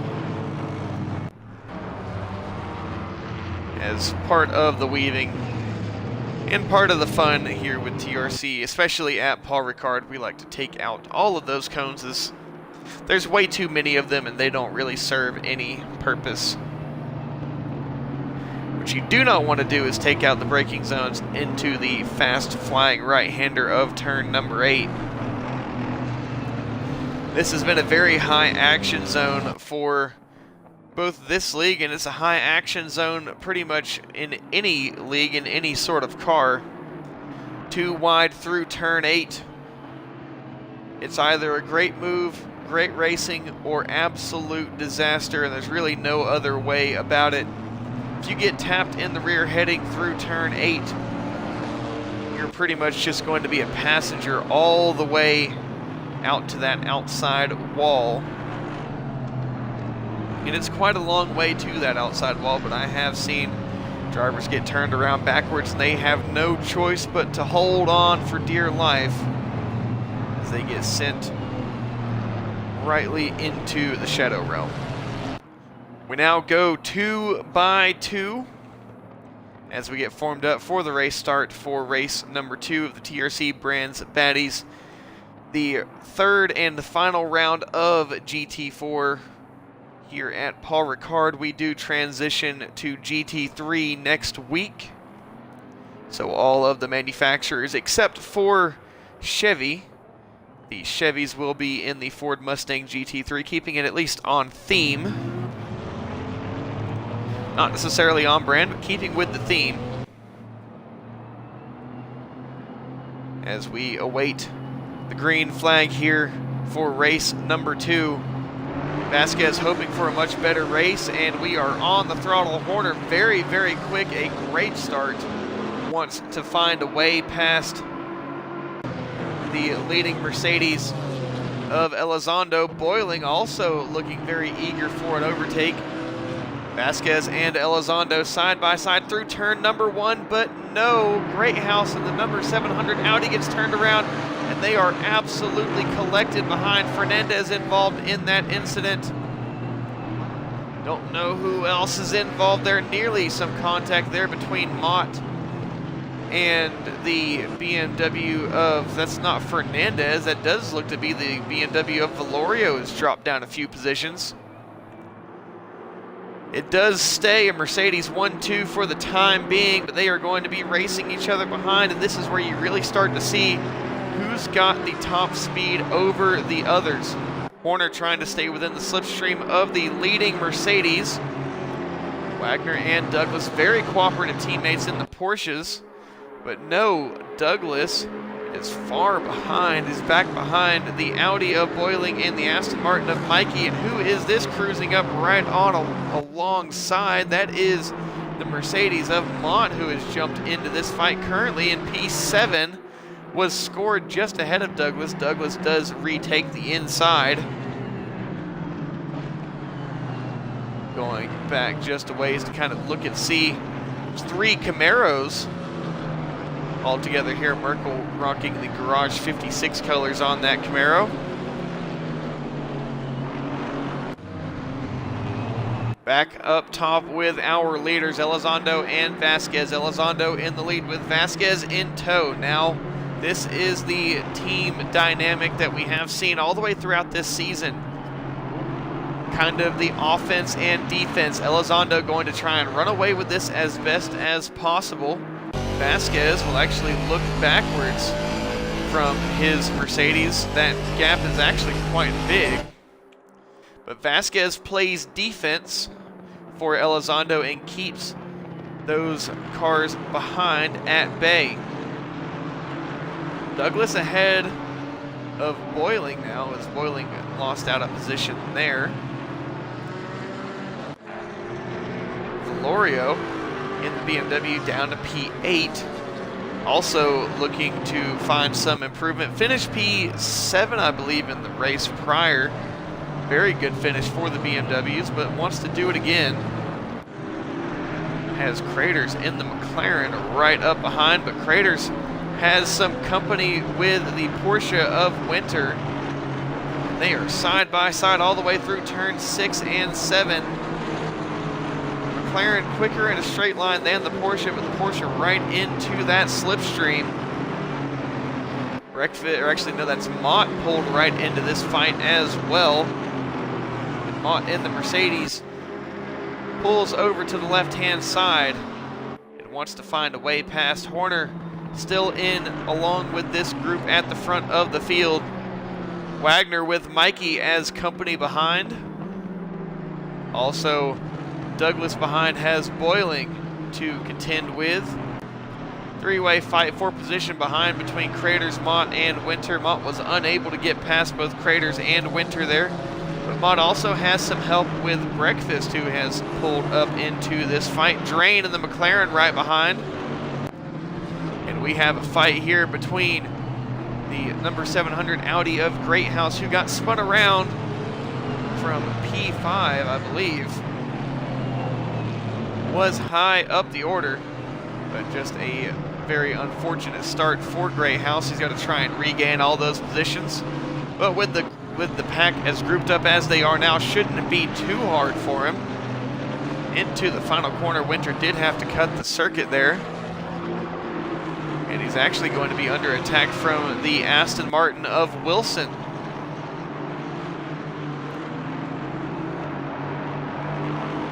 This fight between Mikey and Wagner is really starting to heat up. Wagner in the, I don't think as quick Porsche compared to the Aston Martin, although the Porsches did out-qualify the Aston Martins. The Aston Martins seem to be very, very good on race pace, though. See if Mikey is able to find a way past the Porsche of Wagner with that slipstream help. back just a ways. The two Mercedes teammates of Mott and Breakfast just up ahead. And so far, the field pretty packed up together. Mikey and Wagner. Mikey has the slipstream. Mikey now pulls along to the inside of Wagner, tries to go for the cutback, now opts for the outside. No, holds the inside, still has cleared the nose. But is Wagner going to be able to fight this one back with the superior handling of that Porsche? I don't think so. Mikey has locked in ahead, and now Mikey will try to pull away.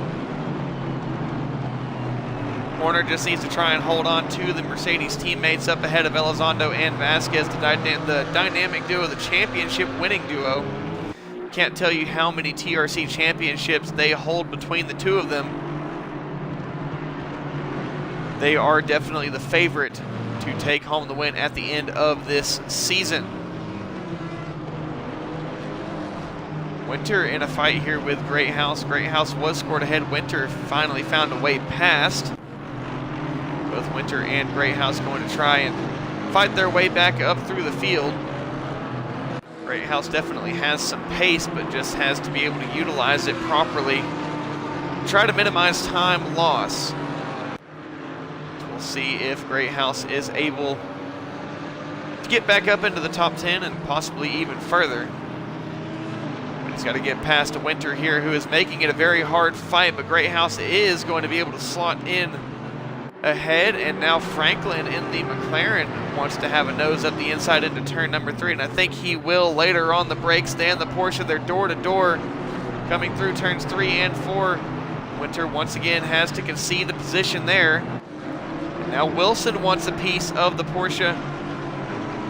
Bit of a bad exit of turn 5 from Franklin. Actually reopens the door for Winter to go back on through. And Winter, after all that, doesn't lose anything except for track position, which is very crucial with such a downforce, slipstream dependent track as Paul-Ricard. Drain wants to find a way past Mott here, but it's going to be hard to do so. Side by side, no real speed advantage. Mott will have the inside. We'll see if Drain's able to stick it around the outside. Goes very, very wide, but is ultimately unable to. But we do have a fight, three-way fight here. It's actually going to be Drain losing out on one. Does Greathouse get the twofer heading out of turn number 9? He's very close to doing so, but he's not quite going to be able to do so. And this is a three-way fight for P11 here. Greathouse now tries to get around the outside. Drain trying to find an opening, wants to find a way past. Greathouse is clear of the nose of Mott, but just does not. Finally finds a way through. Now Drain wants to find a way to follow through on the inside of Mott. Greathouse is home free up ahead. Vasquez has now taken the lead ahead of the teammate of Elizondo. And if they are able to just slipstream off of each other, if one is faster than the other, just trade off the lead, it will be very, very easy for those two to hold on to the lead. As long as they keep the McLaren of Horner out of the slipstream, it shouldn't be too hard for them to hold on to the 1-2. Douglas, I think, cut the track there a little bit, trying to keep up with the Audi of Boiling. Either that was Douglas or Wagner, one of the two. But as we saw in race 1, drive-through penalties for track limits abundant. And if you're up here in the top 10, that's one of the last things that you want to do. You've worked hard enough to get up here. You don't want to lose it because of a penalty.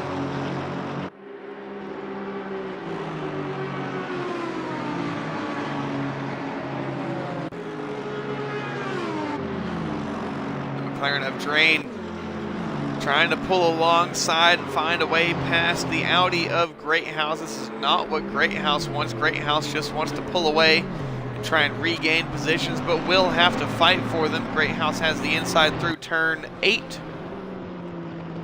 Will have the inside through turn 9 as well. Drain wants to try and set up the old switcheroo, get the cutback at the exit, but I don't think he is going to be quite able to do so. Boiling in P5, chasing the Aston Martin of Mikey, who has found himself in P4, as both Douglas and Wagner in the Porsches have dropped down positions. They were the ones in P3 and P4. Now they've got to work together as best they can to regain those positions. Valorio into P8 once the Porsches. These Porsches do seem to be flat six mid-engined German rocks as they are just falling down the order. What has happened to the number 22? Number 22 of Fernandez in the pit lane and has retired the car. Vasquez and Elizondo, I think, just continuing on their rubber band push-pull as just one in front of the other. And when the other gets close enough in the slipstream, allow them to go on past and just continue to do so and use each other's slipstream to continue to grow the lead. Craters, the second top scoring McLaren, first to get the drive-through penalty here in race number 2. Better to get it early rather than late, but you do not want to get one here at Paul-Ricard regardless.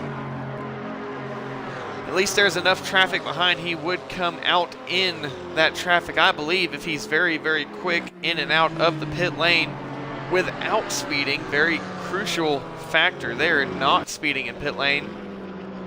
Drain and Greathouse still in this fight. Drain was able to find a way past Greathouse. And once again, Greathouse doesn't want to fight here. He wants to continue to move forward. The more he fights, that's not going to be a fight as Drain, a four-wheel slide through turn 9, is going to relinquish the position back to Greathouse. Greathouse will try and take that and run with it, but goes too deep into turn 10, may give it right back to Drain through 11. And will give Drain a fighting chance into 12. Gap is growing. Mercedes strategy playing out perfectly as Craters dives into the pit lane behind. Boiling wants to get P4 away from Mikey. They're door-to-door into turn 1. Mikey ultimately able to pull it around the outside. It's turn 1, very, very tricky to try and get the move done, but Boiling gets a run, wants it into turn 3. Ultimately, we'll have to back out of it, and we'll see if the Audi is able to get a run on the Aston Martin. As no, Craters makes the crucial mistake, a 30-second stop and go for the McLaren, and what was going to be a great points scoring week for the McLarens is going to make things a little bit harder in this championship. Mikey goes very, very wide, gets a poor exit out of turn 6. And 7, that is going to leave him a sitting duck to the Audi of Boiling, who will take P4 at the next timing line. Now it is up to Mikey to try and press the envelope and get that position back. Side by side behind between Valorio and Wagner. Valorio was able to get up in between. Now Valorio and quite a large Porsche sandwich. Actually, the next Porsche of Douglas is right there in that fight between Mikey and Boiling. Boiling goes too deep into turn 9. And now Boiling relinquishes 2 positions where he had gained one, kind of 1 step forward, 2 steps back. That is not how you want to go about your race. As Mikey takes back P4. And Douglas moves up into P5, Boiling down to P6. Greathouse back ahead of Drain, but has lost some track position. And I think Greathouse sitting in that Audi saying, hey, come on, man. We need to try and catch these drivers up ahead, not fight so hard in between each other here. Or maybe Drain doesn't want Greathouse to ride off into the sunset. As of right now, it is not looking like we're going to have any rain. And if we do, it would come right at the very end of the race. As we we are officially now halfway through. Winter trying to gain a position on the Mercedes of Mott. Jennings and Norman with Merkel in the Camaro behind. Do believe that we lost Harrell. I don't think he started in race number 2, and no, we do not. Was the top scoring Camaro at the end of race number 1. Boiling now within slipstream range of the Porsche. Wants to go for the inside and is going to have the speed advantage. Mikey giving the Porsche of Douglas, choosing to give Douglas the slipstream to kind of hold Boiling at bay. You are able to try and use the cars behind you, pick and choose the one that you want to give the slipstream to, but Boiling ultimately able to move ahead of Douglas. Douglas desperately wants to get that position back though, and very aggressively up the inside of Boiling, has a fender on it the whole way through 9, but is going to be in the optimum position into 10 around the outside. That is going to make things a bit harder for Douglas, but he may have the old switcheroo. I don't think he's quite got the nose up the inside. No, he does not. Boiling, we have seen some mistakes in that Audi. Goes defensive up the inside. Is Douglas going to be able to get the cutback out of the final corner? I don't think so. Boiling with Valorio now in this fight. This is a 4-way fight for position as they come into turn number 1. Valorio up the inside. A bit of a bump from Wagner, and Wagner goes around. No one around to lose a position to. May lose a position to the Mercedes of Breakfast, but didn't want to take his teammate out, didn't want to take Valorio out, gave Valorio a bit of a bump, but ultimately did not lose the position and had about as good of an outcome there as possible. And should those drivers up ahead continue to fight, would be able to bring Wagner right back into it, but it is going to make things a bit harder for him. Corner in P3 as number 18 of Bahena gets a drive-through penalty for track limits. Horner out on his own. Mikey 5 seconds behind. Elizondo 5 seconds up ahead, as the two Mercedes have just been absolutely on one, playing their strategy to a T. They are just giving each other the slipstream. Further back, it's not quite so cut and dry. Boiling back up into P5, as I have made a bit of a mistake. Don't worry, we will be right back in with the race coverage. I accidentally hit the replay button. Bit of a misinput. Calm down moment for my Moist Critical fans out there. Boiling with Valorio and Douglas in tow.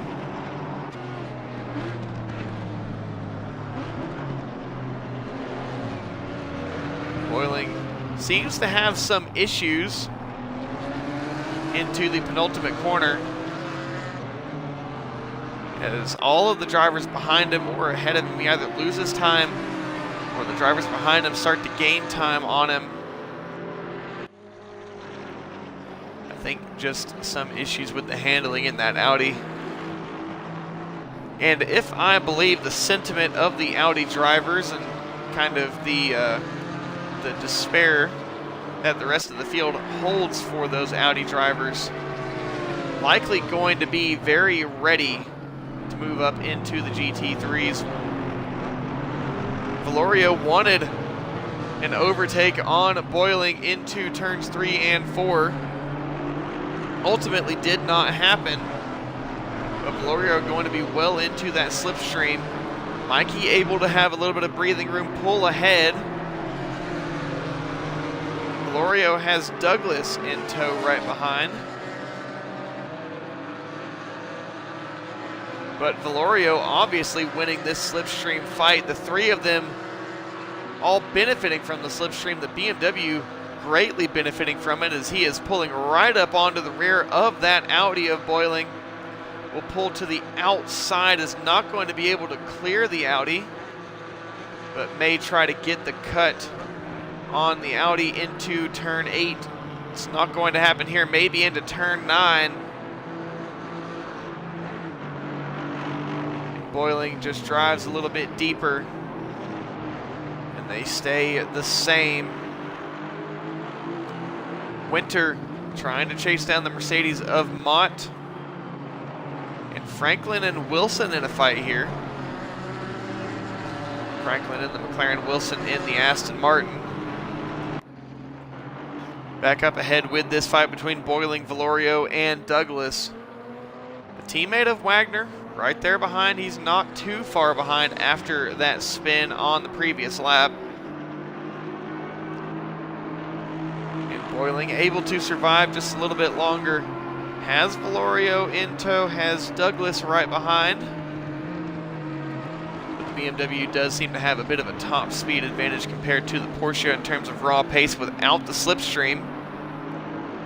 Definitely had the advantage with the slipstream, but the Porsche does seem to handle a little bit better through the chicanes, through the tight corners.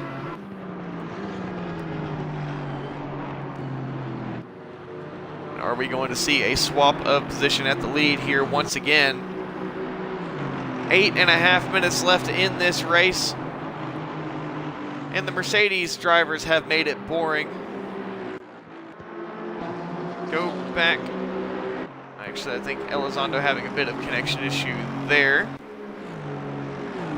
Go back a few years in Formula One, and you could say the same thing, as they have pulled a 9-second lead to Horner. And they have just played their strategy to a T, able to qualify one right behind the other, and then able to just run on their own right off into the sunset. Not into the sunset, as the only sunset these drivers have here seems to be the one in a Wild West shootout, as Boiling and Valorio dodging and weaving, elbows out between the two, desperately fighting for position. Into turn 10. This is the fight for P5. It's been going on for quite some time. Valorio going a little bit deep into turn 10 there. Into the final 2 corners. There is that issue at the penultimate corner again for Boiling, and that is not going to make things easy for him in terms of trying to hold on to this P5, as that lets Valorio get right back there in the mix. Now Boiling forced to go defensive. Valorio tries to get around the outside. We saw Mikey pull this move earlier, and it looks like Valorio may be able to pull it off. No, Valorio has to hesitate. He's actually going to lose out on pace, and Douglas is right there in the fight, and Wagner has found himself right back in this fight as well. Valorio actually going to drop down a position right behind Douglas. But as we saw earlier, nearly making contact, I think Valorio had to get on the brakes in a very inopportune part of that corner, move the rear back a little bit ahead of the fronts, and had to have a big counter steer to catch that BMW. Big moment there for Valorio, but is still in this fight. There's not much of this fight left. Around 5 minutes 50 seconds, 5 minutes 45 seconds left of this race. It gives us about 3 laps to go when Vasquez and Elizondo come to the line next time by. We've got a fight here, 5-way. They're 3 wide down the backstretch, and Winter playing a little bit of Talladega defense, trying to defend both the top, bottom, and the middle line, as he does have Bird trying to pull up the inside. They're 2 wide behind, and no! Winter gets contact, but a bit of correction from the back end of Franklin. Franklin loses out on that one, ultimately does have to try and get the car restarted. Nearly makes contact with Jennings, and while it was an absolute heart 6 feet below the ground for Winter, got tapped from the rear, got the ship righted, pointed the right direction, and oh, we're still in this thing, it's not over yet. But definitely thought it was all over, putting it on the trailer at that point, but ultimately was able to regain control. Boiling now losing a position to Douglas, and they're going to cross over, bob and weave together, as this is now a four-way fight between Boiling, Douglas, Valorio, and Wagner. Mikey is quite a ways ahead. Horner has pretty much solidified P3, and our leaders. It would be some absolutely monumental failure if they came together and took each other out of the lead of the race. But I think they are of a high enough caliber that they are not going to be doing that. Douglas, a sitting duck against the Audi of Boiling. Valorio in that slipstream, as well has Wagner in tow. Valorio able to bring Wagner along with him. Boiling brings Douglas along with him, and this is a four-way fight into turn 9. We have seen Boiling have some issues in Sector 3. It's definitely his poorest sector on the track. Douglas down a position to P6. Boiling has taken this P5 back. Again, bit of a wiggle out of turn 10 from Valorio. That is going to slightly open the door for Wagner. But again, with this four-way fight, Boiling keeps it composed through the penultimate corner. Does have a bit of a wiggle out of the final corner. Has Douglas right there in tow. The number 913 of Craters gets another drive-through penalty from the back of the field. Valorio tries to get a deep drive through the corner, ultimately does not get it. Boiling goes too deep, has to avoid the chicane, and Boiling gets the drive-through penalty for track limits from that. That's going to drop him out of this fight. Douglas and Valorio in a fight behind. Sorry, Wagner and Valorio in a fight behind, as Douglas now has to try and pull away. Does have the teammate of Wagner behind, does have Boiling in between. That will open up a bit of a void in between the two. Car number 18 gets a 30-second stop and go for speeding in pit lane.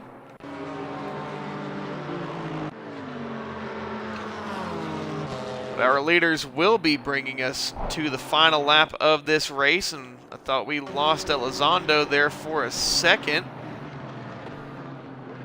But Elizondo having some connection issues there. Hopefully able to get those ironed out. Hopefully it doesn't really mess up the finish of this race for Elizondo. Valorio and Wagner just continuing on with their fight. Wagner thought his race was over, thought he was completely out of it. No. Got it turned back around and got right back in this fight. Didn't lose any positions. Vasquez and Elizondo have started the final lap of the race for us, so we do have a few battles to keep a bit of a warmth check on. We do have a fight here between Young, Merkel, and Miller, a three-way fight for position. Craters clears the drive-through penalty. Boiling exits to the right onto the pit lane. Valorio right here behind the Porsche of Wagner. So two Porsches right together once again. We'll see if Valorio is able to get a run on Wagner. He's definitely got what looks to be a run. Wagner is not going to make this overtake easy though. little early on the brakes from Valorio. He wants to save the overtake for the straight. Wagner's going to play defense, at least save the points here. If Wagner gets overtaken by Valorio, he's at least going to make it to where he's not going to be able to catch Douglas. Now Valorio within the slipstream range behind the Porsche of Wagner.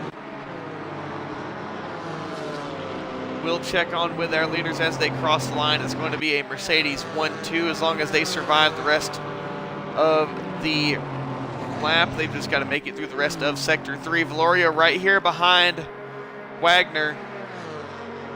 Valorio wants the outside into the final corner. Is Valorio going to have enough speed to clear free of the nose? He's barely going to clear.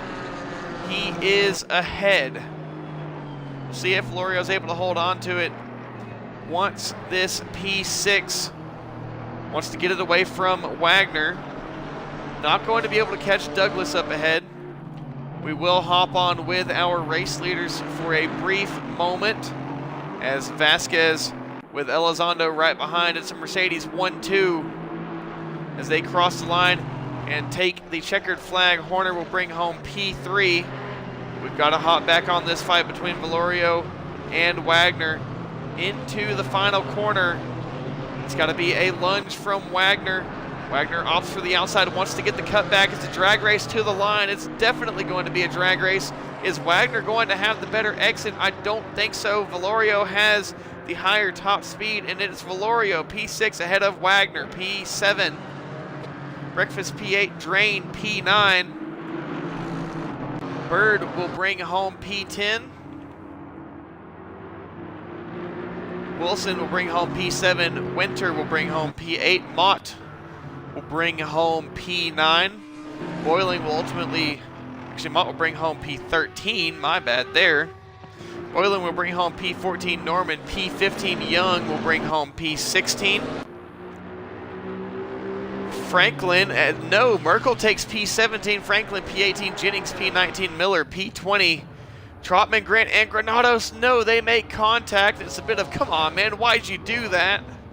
As they are nose to nose. It is going to be Corgan who is going to hop out here and take those two positions away. With Bo in tow right behind. That's a drag race to the line. It's Coogan ahead of Bo with Trotman Grant, who will finish ahead of Granados. Granados giving that position back in the number 79 of Caligari.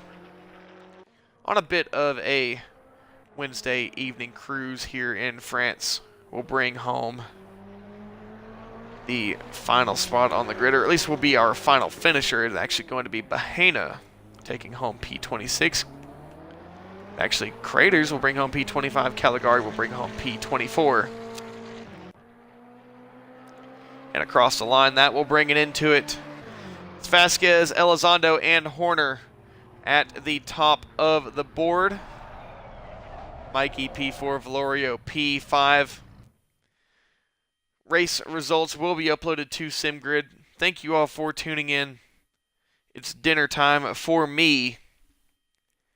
Again, if you would like to support the streams, please follow on Twitch, subscribe to the YouTube channel, and if you would like to subscribe to the Twitch channel. Gets rid of ads for you, helps support the streams big time, and if you have that Twitch Prime subscription, remember, it's free money. All you got to do is click a button, and you help me out a lot. Thank you all for tuning in. We're going to go ahead and find somebody to raid real quick, and then we will be signing off for the night.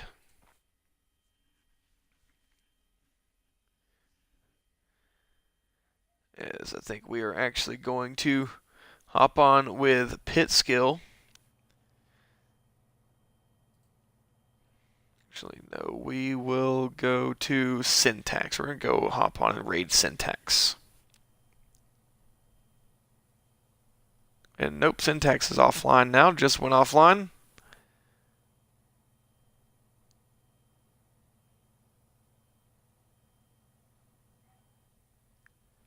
We'll see if we can find somebody. We'll go on with Chris Lakes. Different language, but it's okay. And no, they're offline. Man, where are all these people? I guess we will go ahead and raid Pit Skill. as they're done. No, everybody's ending their streams right now. Come on, find me somebody to raid. We'll go ahead and raid PRL Purple. Why not?